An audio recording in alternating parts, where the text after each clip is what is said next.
Specifically ये बात करते हैं कि निफ्टी या इंडेक्स जो है मार्केट अभी भी ऊपर क्यों है इवन आफ्टर कोविड-19।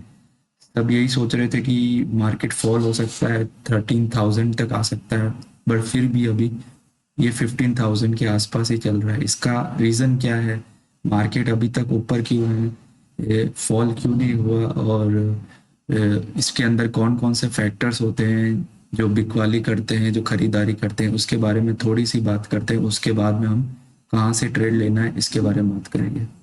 तो इसके लिए हमें पहले आना पड़ेगा एफआईआई और डीआईआई ट्रेडिंग एक्टिविटी पर। हमें ये देखना है कि एफआईआई का मतलब सिंपली ये होता है कि ये फॉरेन इन्वेस्टर जो फॉरेन से आते हैं और इंडियन मार्केट में इन्वेस्ट करते हैं, और डीआईआई जो है वो डोमेस्टिक इन्वेस्टर्स हैं, जैसे म्यूचुअल फंड हो गया, इन्वेस्टमेंट बैंकिंग हो गया, अलग अलग तरह के बैंक जो इंडियन मार्केट में इन्वेस्ट करते हैं वो है। तो आपने ये देखा होगा कि सेंसेक्स 15,000 कैसे टच किया, इस सब के बारे में बात करेंगे कि 15,000 कैसे टच किया। ये ऐसे जो दिसंबर और नवंबर के टाइम में जो इतना बड़ा राइज आया था मार्केट में, वो क्यों आया था। बट फिलहाल हम ये बात करते हैं कि ये क्या चल रहा है बिकवाली में। एफआईआई और डीआई जो है सबसे बड़े इन्वेस्टर्स होते हैं मार्केट के अंदर, और इससे छोटे होते हैं रिटेल इन्वेस्टर, जिसके अंदर हम लोग आते हैं।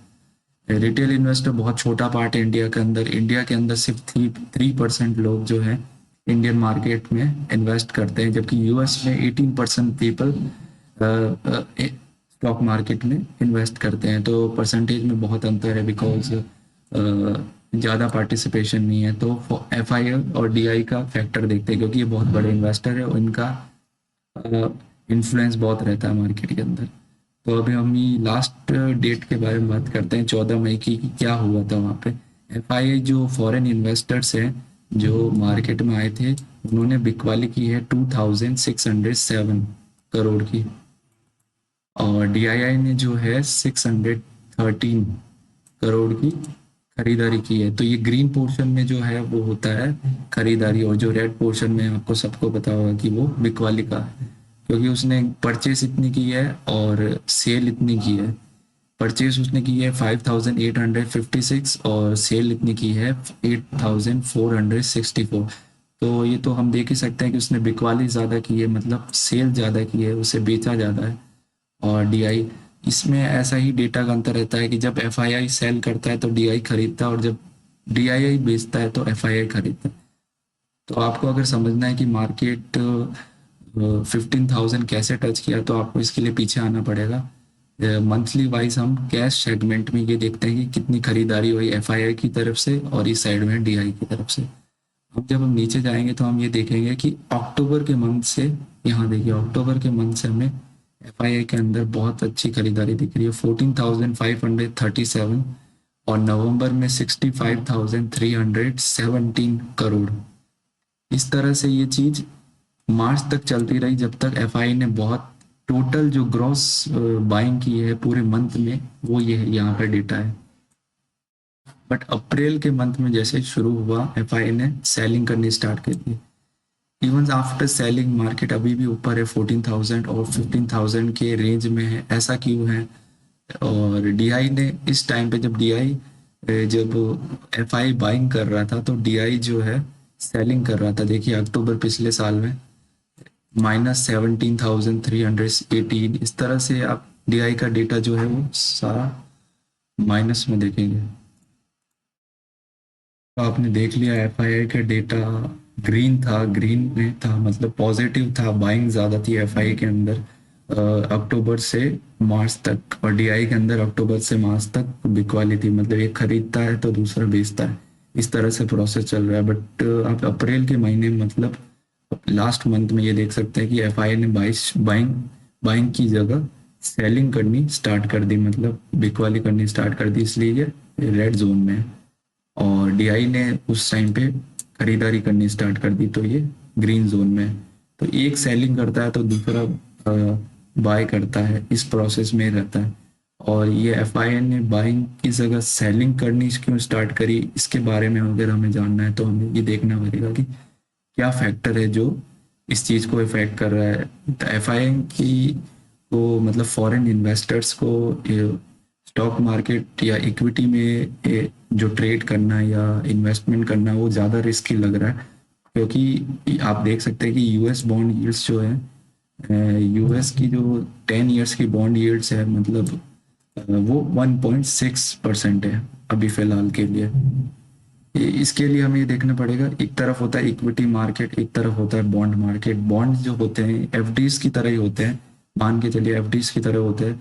और एफडी जो होती है सबसे सेफ होती है, safe to trade, less liquidity होती है उसके अंदर, और आपको अपना जो मैच्योरिटी अमाउंट जो है, प्रिंसिपल अमाउंट जो है मैच्योरिटी पे मिल जाता है, वो क्योंकि वो सेफ होता है। बट जबकि स्टॉक मार्केट है वो थोड़ा रिस्की होता है बट रिटर्न अच्छे देता है। इन दोनों में ये फर्क है।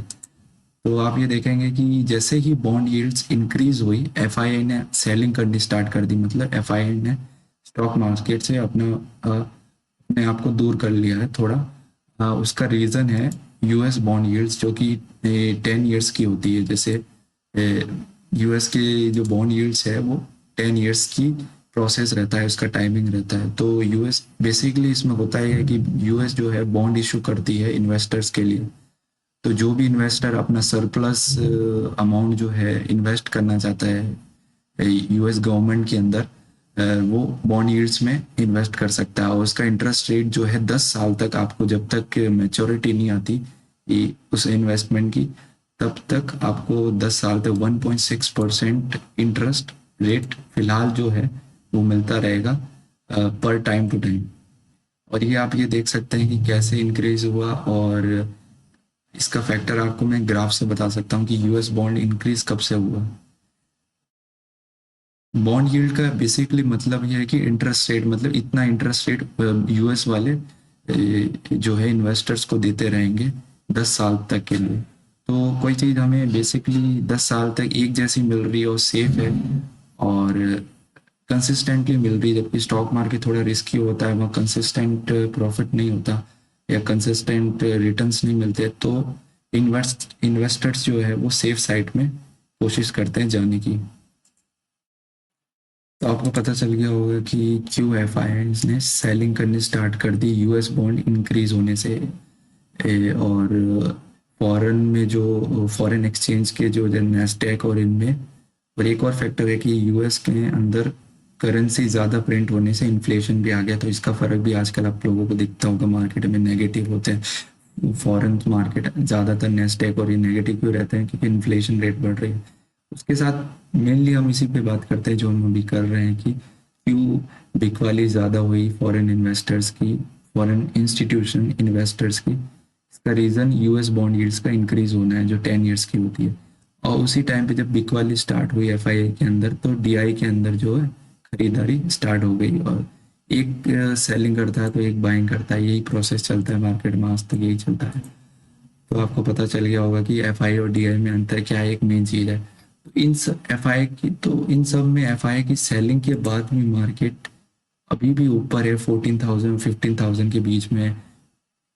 तो 50,000 जो सेंसेक्स हुआ वो आपको पता चल गया होगा कि एफआई की बाइंग के कारण ही वहां तक पहुंचा है। नहीं तो रिटेल इन्वेस्टर से इतना पॉसिबल भी नहीं होता, बट फॉरेन इन्वेस्टर ने इतना जोर लगाया तभी मार्केट सेंसेक्स जो है 50,000 को क्रॉस कर पाया।